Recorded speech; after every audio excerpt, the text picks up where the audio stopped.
This one is located in Tallahassee, and it's part of a multifamily complex off of FSU's campus. We had a big part in producing a lot of the documents for this project. There were, I think, 9 multifamilies that we worked on all of the elevations and some of the floor plans, all of the wall sections, and then finally the Plaza park area. And so from this, it looks really simple. You're like, oh, it's no big deal. Documenting this is not a problem at all. Someone first starting could definitely do this. But I just want to walk you through the project so you can see that something that's so simple is highly complex in details. And I just want to showcase a little bit how we worked through those details and came to finishing up this project. We just finished it about a week ago, so it's pretty exciting to have it done, and it'll be really exciting in a year when it's finally built. Okay, so let me just take you through. Basically, we have the sundial area. We have these curved benches that all have different radiuses. That's one of the big points, is how can we document this correctly so that contractors, it's easier for them to get these radiuses correct, because it's not a circle, these benches, it's an ellipse, and they're all varying widths to a certain degree. And then same with this pergola, it's not a circle, it's an ellipse, and having an ellipse makes it a little more complicated because you don't have one radius, you have multiple radii.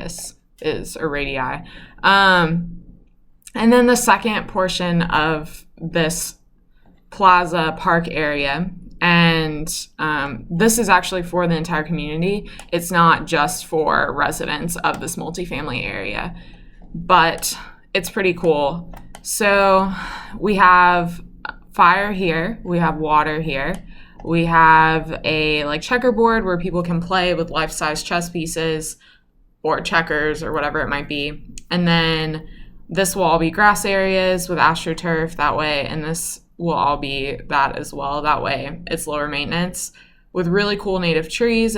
This is our earth, and then we'll have a centerpiece tree here, and I think it's planned to be bamboo. And so when the wind goes through it, it has a really nice whistle to it, and that'll be the wind portion of this area.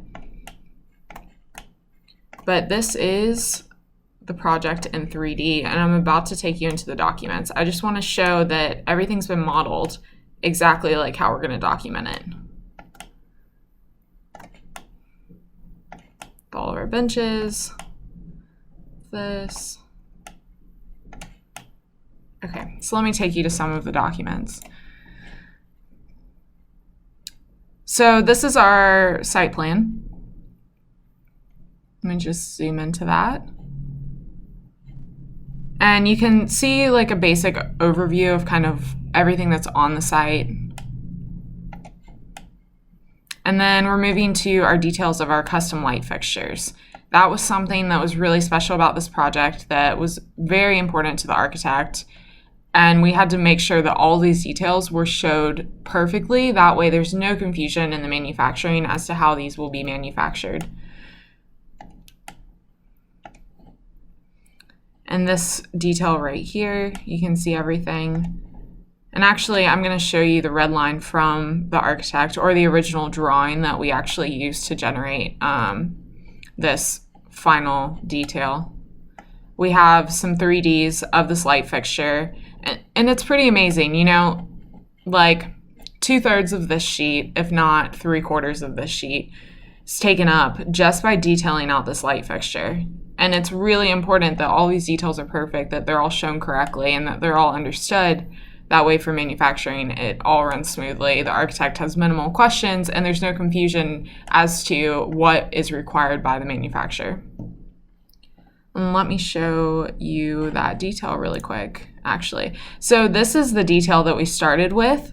This is the architect's handwriting and exactly how he wanted it done. Basically what we did is we took that detail and we started building it in 3D from that detail, and then we come back and label everything after. That way we don't just 2D draw it, it's all 3D modeled. And the reason for doing that is no matter what direction you're looking at it, whether it's top, elevation, a cut through it, a section through it, just the foundation, you're getting the exact sizes no matter what. There's not any confusion as to, moving something slightly in 2D and it not reflecting, let's say, in plan.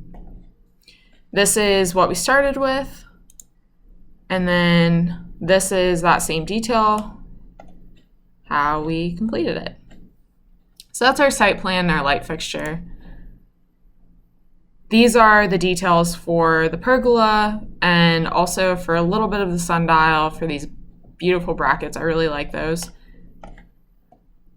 So let me just zoom into this a little bit. One thing that's really important is, equal spacing here, having everything called out correctly, the different gravels that are used, using different colors. The sundial, we had a large part in making sure that it would actually work out correctly. So it'll be exciting to see that working and finally built. And then here are all those curved benches, all the dimensions, all of the notes. More pad information, this pergola, and the greens that will grow up at one day.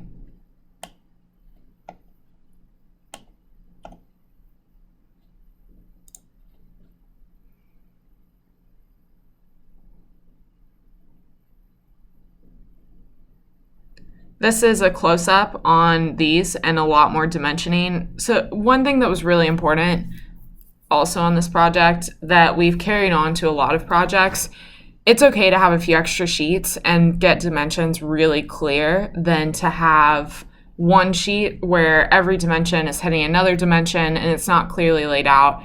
That's one thing that we really had to do with this project, is to make sure that you could see the dimensions. On this one, we're not dimensioning our benches per se. We're just dimensioning this precast that's going around it, making sure that you understand that these are the dimensions for that and not necessarily the dimensions for the bench, and those are below. And then a few 3Ds, because 3Ds really help in construction just to get that overall understanding so that when you look into the details, you understand it at a whole different depth than if you're just looking at details. The sundial, which I'm super proud of figuring all of this out. I know it's not very complicated, but it was the first time for us. Here are some of the details. It's going to be really industrial, pretty cool with these steel plates and this concrete ball, which will be really nice. There it is in an axo. More dimensioning. And then lastly, and we have a lot more sheets than this, but it would get super boring going through all these sheets. So lastly is our lighting plan, which is super simple because the landscape architect is responsible actually for the lighting plan. But working for the architect, it's really important for the architect that their design correlates with the landscape design. And by going ahead and placing all the lighting where they want it in the structures and also on the landscape, it helps guide the landscape architect then in the direction that the architect was originally hoping for. So ours is pretty basic. It doesn't have very much information about lighting except for a few notes here and there and some general placement. And then the landscape architect will come back over with the DWGs that we supplied them with and get all of that perfectly placed. So yeah, that's pretty much it for this project. It's pretty exciting. I'll go back to the 3D so you guys can see it one more time. I think it'll be a great amenity for Tallahassee, just a fun place to hang out. And I'm not sure if we're going to do any renderings because the architect already rendered it and had the board approve it, but it's pretty cool. So we're finished. We're pretty proud of it. If you have any questions, please comment. You can email me about any questions about this project, or if you want to see more details or more of our process, I'd love to share them. And thanks.